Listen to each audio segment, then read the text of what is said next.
What's going on, bikers? So for my next mod on my 2018 Triumph Thruxton R, I'm going to be replacing the stock oil filler cap, as you can see here, with this really cool billet style one that I picked up from Triumph, and I actually got it on eBay for about 25 bucks. You can see it's got Triumph motorcycles etched in on it, and it's got a really simple Allen key head and also that cool ribbed edge around it. So I'm going to be slapping this guy in place of this. And part of the reason is obviously for style, but also these are kind of difficult to get out when you're doing an oil change. You either need to have a special key tool to open it up, or you need to have a really fat, flat edge on the top here to remove this.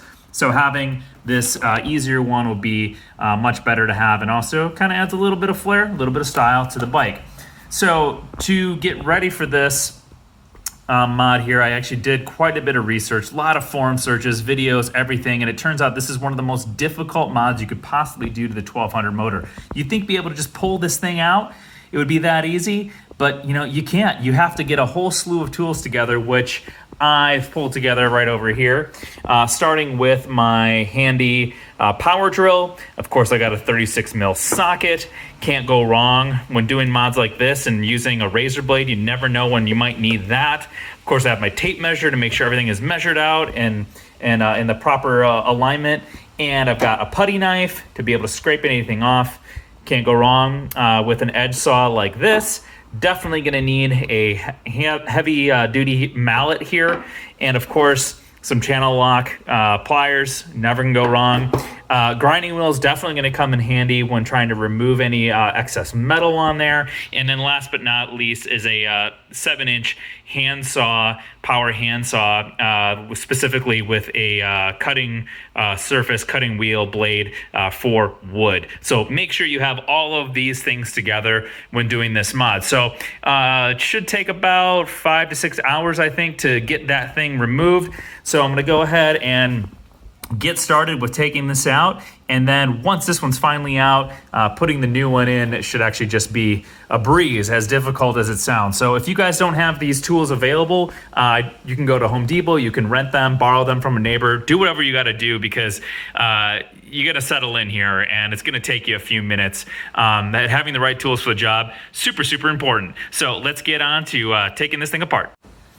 All right, and to get started, we're gonna use an angle grinder to cut away some of that metal and get it loosened up. So let's get this thing fired up.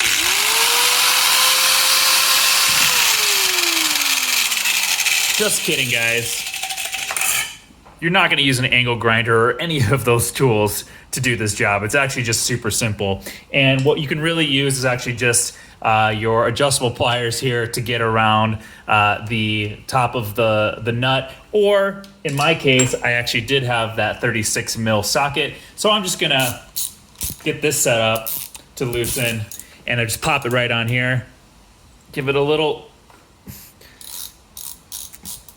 elbow grease, and boom, the cap comes right off. There it is, the stock one. This is probably the easiest thing you could possibly do to your bike. So let's get that one off, and then let's open up the new box here.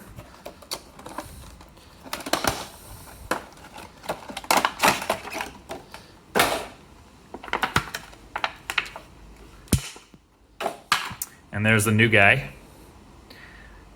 It's got a rubber O-ring around, obviously, to seal it up, looking clean, and obviously you can feel secure with this because it is coming from Triumph directly. And let's put that guy in. Let's see how it looks.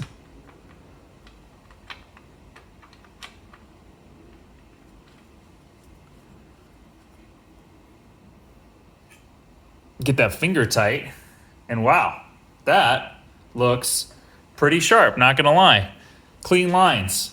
Let's have a closer look at it.